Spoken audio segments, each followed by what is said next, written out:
Okay, so ayos na siya. Okay. Tapos dito siya sa part na to. Ito. So ang kulang dyan is lilinyahan pa natin siya dito. Papunta dun sa kanyang karburador. So karburador niya is Electron. Electron yan. Lilinyahan pa natin yan. Ito.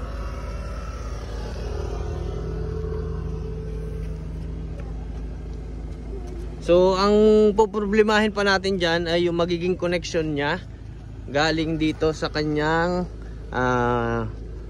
turbine papunta doon sa doon. Ang gagamitin na lang natin dyan is carbon fiber para mas magaan, and at the same time hindi na ako magpapahinang, 'di ba? Yun yung kanyang tambutso. Yun.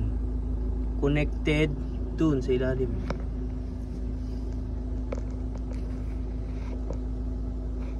Yun.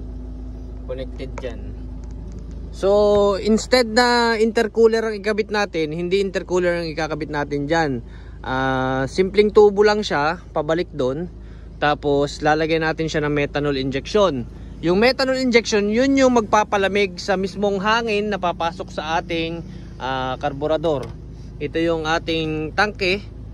Yan, ito yung tangke ng methanol. And kalasin nga natin to para makita nyo mabuti. Yan.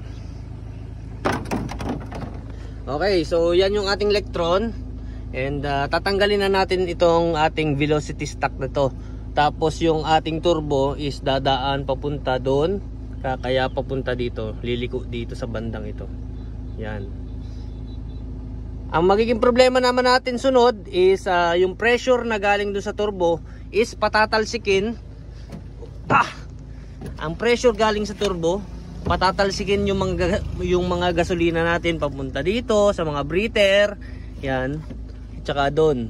Yun. Para ma-prevent yon sa pagtalsik, ang kailangan natin gawin is lalagyan natin siya ng pitot tube. Ang pitot tube ay tube na naka-ayon dito sa yung hangin niya is manggagaling dito sa bago magpiston. Yung tube na yon ay parang tube na nandito, may hose papunta dito. So yung hangin na yon is tutulak din, may hangin na tutulak papunta dito. Yan. So mas malakas ang ikokonsumo niyang gasolina. Yan. Kaya ito largado siya ngayon. Mahirap i-explain. I-explain ko na lang siguro pag tapos na.